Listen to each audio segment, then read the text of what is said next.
नमस्कार, स्वागत है आपका हमारे खास प्रोग्राम में और मैं हूं आपके साथ मेहंदी गर्ग। माता सीता की इच्छा एक अद्भुत मृग को पकड़कर आश्रम में रखने की होती है। अतः वे राम को पुकारते हुए बोलती हैं, हे आर्यपुत्र, आप और लक्ष्मण शीघ्र आइए।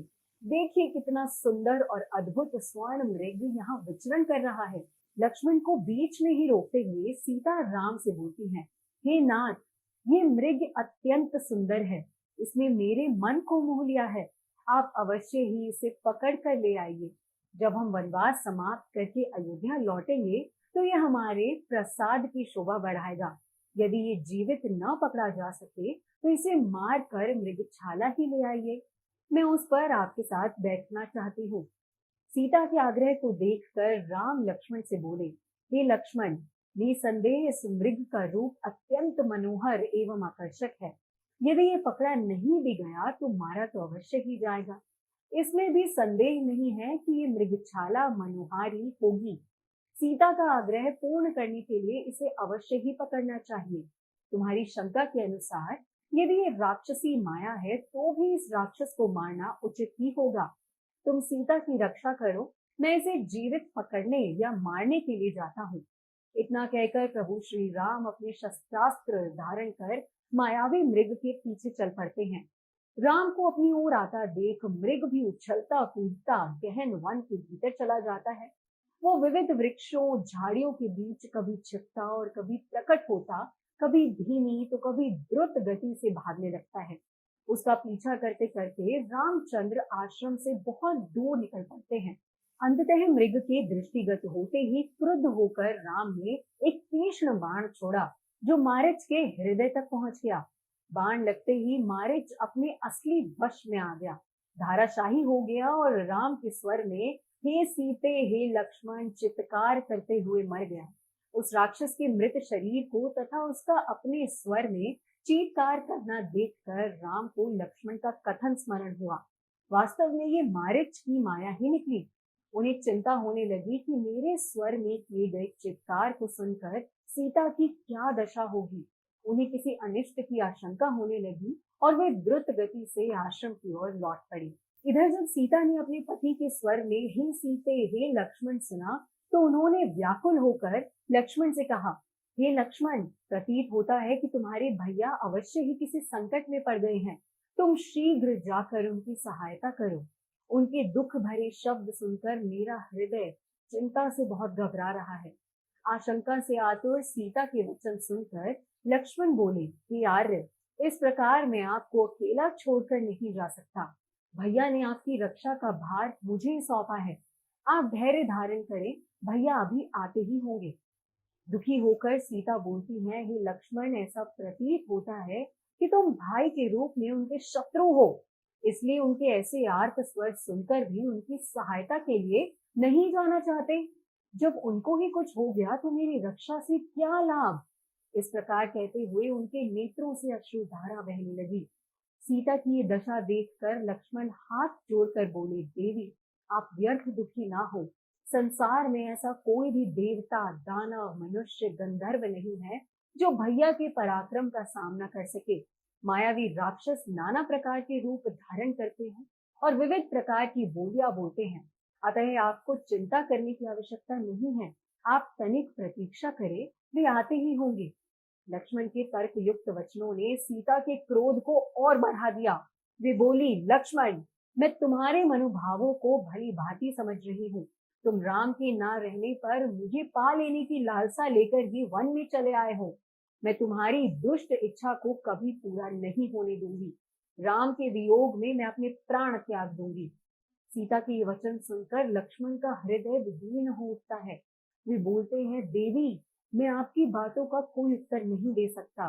स्त्रियों के द्वारा ऐसी अनुचित और प्रतिकूल बातें मुंह से निकालना कोई आश्चर्य की बात नहीं है, क्योंकि संसार में नारियों का ऐसा स्वभाव प्रायः देखा जाता है।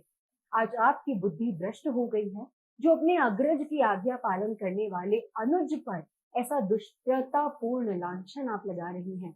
मुझे संशय हो रहा है कि आज आप पर अवश्य कोई संकट आने वाला है। वन के समस्त देवता आपकी रक्षा करें। वन के देवता इसके साक्षी हैं कि मैं आपके द्वार बलात् भेज रहा हूँ। लक्ष्मण के वचन सुनकर सीता के नेत्रों से अश्रुधारा बहने लगी और लक्ष्मण उस ओर चल दिए जिधर राम गए थे। लक्ष्मण के जाने के पश्चात रावण को अवसर मिल जाता है। वो ब्राह्मण भिक्षुक का वेश धारण कर रावण सीता के पास आता है और बोलता है, हे सुंदरी, तुम कोई वन देवी हो या लक्ष्मी अथवा कामदेव की प्रिया स्वयं रहती हो। इस पृथ्वी पर तो मैंने तुम्हारी जैसी रूपवती लावण्यमयी युवती मैंने आज तक इस संसार में नहीं देखी है। तुम कौन हो, किसकी कन्या हो और इस वन में किस लिए निवास कर रही हो? कहाँ ये तुम्हारा तीनों लोकों में सबसे सुंदर रूप, तुम्हारी सुकुमारता और कहाँ इस दुर्गम वन में निवास? ये स्थान तो इच्छानुसार रूप धारण करने वाले भयंकर राक्षसों का निवास स्थान है। तुम यहाँ से चली जाओ, तुम्हें यहाँ रहने योग्य नहीं हो। सीता ने कहा, हे ब्राह्मण, मेरा नाम सीता है। मैं मिथिला नरेश जनक की पुत्री और अयोध्यापति दशरथ के ज्येष्ठ पुत्र श्री रामचंद्र की पत्नी हूँ। पिता की आज्ञा से मेरे पति अपने भाई भरत को अयोध्या का राज्य देकर 14 वर्ष के लिए वनवास कर रहे हैं। उन पराक्रमी सत्यपरायण वीर के साथ मेरे तेजस्वी देवर लक्ष्मण भी हैं। आप अतिथि हैं, अतः इस आसन पर बैठकर ये जल और फल ग्रहण कीजिए। मेरे पति अभी आते ही होंगे। अब आप बताइए महात्मन, आप कौन हैं और यहाँ किस उद्देश्य से पधारे हैं? सीता का प्रश्न सुनकर रावण गरज कर बोला, हे सीते, मैं तीनों लोकों 14 भुवनों का विजेता महाप्रतापी लंकापति रावण हूँ, जिसके नाम से देवता, दानव, यक्ष, किन्नर, गंधर्व, मुनि सभी भयभीत रहते हैं। इंद्र, वरुण, कुबेर जैसे देवता जिसकी सेवा करके अपने आप को धन्य समझते हैं। मैं तुम्हारे लावण्यमय सौंदर्य को देखकर अपनी सुंदर रानियों को भी भूल गया हूँ और मैं तुम्हें ले जाकर अपनी भार्या अपनाना चाहता हूँ। हे मृगलोचन, तुम मेरे साथ चलकर नाना देशों से आई हुई मेरी अत्यंत सुंदर रानियों पर पटरानी बनकर शासन करो। मेरी नगरी लंका की सुंदरता को देखकर तुम इस वन के कष्टों को भूल जाओगी, इसलिए मेरे साथ चलने को तैयार हो जाओ। रावण का नीचता पूर्ण प्रस्ताव सुनकर सीता क्रुद्ध स्वर में बोली, हे अधम राक्षस, तुम परम तेजस्वी, अद्भुत पराक्रमी और महान योद्धा रामचंद्र के पराक्रम को नहीं जानते, इसीलिए तुम मेरे सम्मुख ये कुत्सित प्रस्ताव रखने का दुस्साहस कर रहे हो। अरे मूर्ख, क्या तू वनराज सिंह के मुंह में उसके दांत उखाड़ना चाहता है? तेरे सिर पर काल नाच रहा है, इसलिए तू ये घृणित प्रस्ताव लेकर यहाँ आया। तेरी मृत्यु ही मुझे यहाँ लेकर आई है। सीता की अपमानजनक वाक्य सुनकर रावण के अत्यंत कुपित हो जाता है।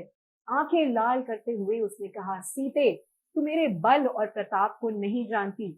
मैं आकाश में खड़ा होकर पृथ्वी को गेंद की भांति उठा सकता हूँ, अतः समुद्र को एक चुल्लू में भरकर भी पी सकता हूँ। मैं तुझे लेने के लिए आया हूँ और लेकर ही जाऊंगा। ये कहकर रावण ने अपने ब्राह्मण वेश को त्याग कर विकराल रूप धारण कर लिया और दोनों हाथों से सीता को उठाकर अपने कंधे पर बिठा निकटवर्ती खड़े विमान पर जा सवार हुआ।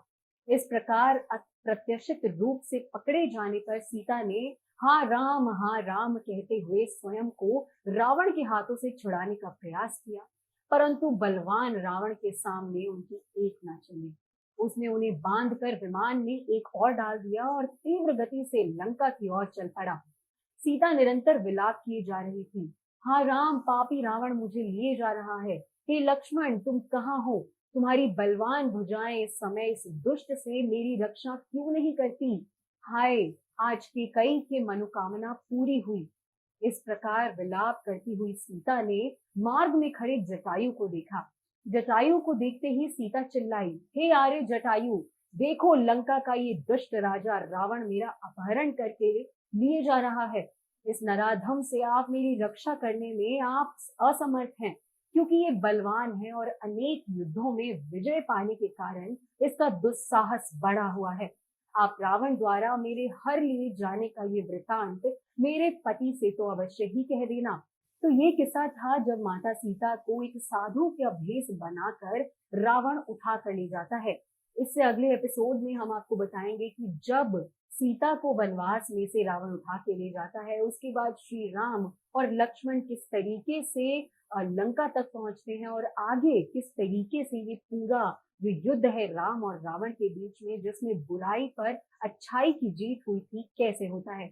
बस आप रोज सुबह हमारा ये खास प्रोग्राम देखते रहिए और इस वीडियो को आप ज्यादा से ज्यादा शेयर कीजिए, हमारे चैनल को सब्सक्राइब कीजिए और ऐसी ही अनसुनी कहानियों के लिए देखते रहिए राम आ रहे हैं।